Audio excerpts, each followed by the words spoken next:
공급만 외치던 정부와 국회가 마음을 조금 바꿨습니다. 부동산 이야기입니다. 군불만 떼는 것 같았던 국회의 세종 이전을 전격적으로 발표하면서 서울의 과밀 현상을 해소하겠다고 나섰습니다. 이런 지역 균형 발전은 그 자체로도 물론 의미가 있습니다만 균형적인 부동산 상승이 이루어질 것이란 기대 역시 불러옵니다. 하지만 행정수도 이전은 과거 시도조차 못한 채 실패했고 아직 효과가 검증된 정책도 아닌 만큼 이번 결정이 어떤 파장을 불러올지는 아직은 알 길이 없습니다. 관련해서 전문가와 함께 짚어보겠습니다. 최황수 건국대 부동산대학원 겸임 교수 나왔습니다. 교수님 안녕하십니까? 안녕하십니까? 네, 일단 여당이 이제 11개 상임위를 시작으로 해서 국회 세종의사당 이전을 전격적으로 추진하겠다 이런 식의 계획을 발표를 했어요. 그리고 서울은 글로벌 국제금융 수도로 육성하겠다라고 밝혔는데 이 행정수도 이전 전반적으로 어떻게 평가하십니까? 국민적인 이제 합의가 이미 있거나 아니면 그동안 이제 논의가 많이 됐었잖아요. 그래서 행정수도 이전을 아마도 여러 그 부처라든가 이런 데서도 고심을 했을 것이고 그런 어떤 상태에서 이전한다라는 의지 표명을 한다거나 이렇게 하는 것은 그게 엄청나게 충격적인 일이거나 이런 것 같지는 않아요. 그럴 수 있겠다라는 생각을 합니다. 다만 이런 거에 따라서 그 어느 정도 챙겨봐야 될 것들이 있는데 집값 상승의 우려라든가 또 그 격지 간의 어떤 그런 행정 기능과 경제 기능의 어떤 그 격치가 벌어짐에 따라서 있을 수 있는 야기되는 그러한 난점들을 좀 약간 잘 극복할 수 있는 슬기로운 어떤 방책 같은 것들이 세부적으로는 더 필요하지 않나 이런 생각을 하고 있습니다. 알겠습니다. 집값 이야기를 좀 보겠습니다.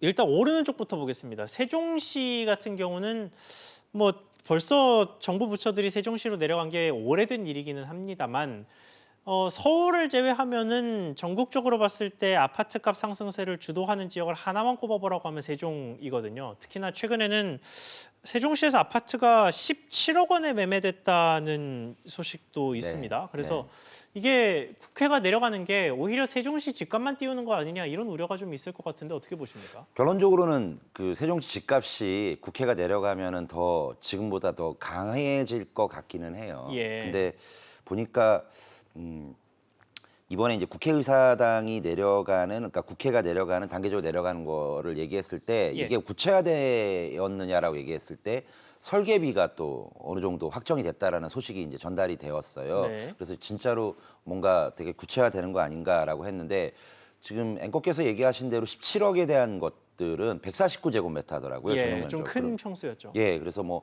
전용 47평, 48평이니까 분양 면적 따지면은 50평대 후반대, 60평대 정도 되는 거잖아요. 물론 이제 크긴 큰데 그래도 서울 지역에도 그 정도 평수에서 그 정도 안 하는 아파트들도 꽤 있을 수 있잖아요. 그렇죠. 물론 이제 구축일 수도 있어요. 근데 제가 오늘 그 아마 이 방송에 나오기 전에 또 확인을 해보니까 지금 매물로 나와 있는 걸 보니까요. 119제곱미터. 그러니까 이미 17억에 거래된 것보다도 더 작아요. 면적인데. 작은데 매물이 17억에 나와 있더라고요. 그리고 또 이제 새뜸마을이라고 해서 거기에 121제곱미터 또 17억. 그다음에 또 세종 리버파크라고 해서 이 부분도 17억의 매물이 나와 있어서 한번 거래된 것들이 있으면 그 거래된 가격이 어떤 거래 가격의 최저 가격으로 이제 인식을 해서 소유자들 같은 경우에는 이거보다는 더 높은 금액으로 내놓을 가능성이 많아서 가격적인 면에서는 조금 우려되는 그런 측면들이 있는 건 사실인 것 같습니다. 알겠습니다. 자, 그러면 이게 사실 애초에 처음에 행정수도 이전 이야기가 나왔을 때도 서울 부동산을 좀 잡아보겠다는 취지도 분명히 있었거든요. 아마 지금도 분명히 있을 것이고요. 이게 물론 이론적으로 경제 이론적으로만 봤을 때 집값이라는 상품의 가격을 잡기 위해서 두 가지 방법이 있겠죠. 수요를 잡거나 공급을 늘리거나 두 가지가 있을 텐데 이 서울의 행정 기능 기능 일부를 지방으로 이전한다는 건 결국 서울의 수요를 줄여보겠다라는 의도랄 거란 말이죠. 그러면 현실의 부동산 시장에서 이 의도가 먹힐 가능성에 대해서는 어떻게 보십니까? 뭐 약간은 아마 효과가 있지 않겠습니까? 예. 이제 수요를 어느 정도 그러니까 그 좀 줄이는 현상. 결국에 이제 세종시로 이전하는 것은 수요를 줄이는 현상들 중에서 가장 핵심이 뭐냐면 수요 분산이에요. 예. 그리고 예전에 참여정부 시절부터 이제 그 주장을 해왔던 이끌어왔던 것이 이제 지역 균형 발전을 통해서 너무 이제 수도권에 집중화되어 있는 어떤 그런 경제 기능이라든가 그다음에 가격 뭐 부동산의 가격 같은 것들을 어느 정도 좀 제어시키려고 하는 그런 네. 측면도 분명히 있는데 이것 자체가 완전히 잘못됐다라고 보지는 않습니다. 다만 네. 이것이 어느 정도는 그 수요 분산을 통해서 약간의 너무 고공행진을 하고 있는 수도권 지역의 주택 가격, 주택난, 그다음에 수요자들에 대한 어떤 주택 구입에 대한 그 부담 같은 것들을 어느 정도 줄여주는 역할을 할 수 있는데요. 이게 이제 뭐 방향 자체는 저는 어느 정도는 뭐 이게 틀렸다. 아니면 완전히 잘못됐다라고 생각하지는 않지만 네. 역시 이것들도 이런 것들이 급작스럽게 이루어지거나 하면은 또 아니면 또 급작스럽게 이루어지는 것뿐만 아니라 이렇게 세종시의 이런 여러 가지 행정 기능을 이전시키는데 또 다른 어떤 의도가 있다라고 하면은 이거는 조금 곱씹어서 네. 봐야 될 측면들이 있지 않을까 싶기도 합니다. 그렇군요. 자, 이게 제가 전문가분들께 서울의 기능 분산에 대해서 여쭤볼 때마다 이 전문가분들께서 주로 예시를 드는 건 사실 국회가 아니라 법원이었거든요. 이게 네. 서초라는 노른자위 땅에 있기도 하고 주변에 법조타운이 형성되어 있기도 하니까 그랬던 건데 국회가 아니라 법조타운이 다른 지방으로 내려가게 된다면 그거는 좀 더 뚜렷한 효과가 있겠습니까? 어떻게 보세요? 저는 이제 국회가 내려가는 것도 상징성이 있고요. 예. 법원이 내려가는 것도 상징성이 있기는 합니다만 저는 제 개인적으로는 네. 뭐 비슷한 효과 아닐까. 뭐 둘 다 같이 내려간다면 더 확실하게 시너지가 있을 것 같긴 한데 그것이 결정적인 어떤 그런 수요 분산을 하는 데 있어서 트리거가 될 거다라고 생각하지는 않습니다. 네, 알겠습니다. 시장 상황을 좀 지켜볼까요? 올해는 사실 뭐 전국 아파트가 매매 전세 할 것 없이 다 올랐습니다. 지금 시장 상황 좀 어떻게 보고 계십니까? 실제로 그 이런 시장 상황, 뭐 특히 이제 임대 관련된 전세 가격이라든가 매매 관련된 매매 시장 같은 경우에 그렇게 실수요자 분들이라든가 사용자 입장에서는 그렇게 녹록한 상황이 아닙니다. 네. 현재도 계속 전세 가격 상승하는 것들은 틀림없고요. 그리고 또 매매 가격도 만만치 않게 잠잠해질만 하면은 다시 가격이 오르는 현상들이 계속 지속이 되고 있고 예. 이 지속되는 현상들이 언제 끝날지 모르는 또 불안감들이 계속 엄습하고 있는 중이라서 계속적인 어떤 임대 시장과 매매 시장의 불안 요인들은 계속 쭉 어느 정도는 갈 것 같은 그런 느낌이 듭니다. 알겠습니다. 자, 그래서 그렇게 아파트 관련해서 시장 상황이 계속 안 좋다 보니까 사람들이 대안으로 찾고 있는 게 빌라입니다. 네. 그래서 빌라도 사실 상황이 좀 불안불안해졌다고 해요. 빌라 쪽은 좀 어떻게 보고 계십니까?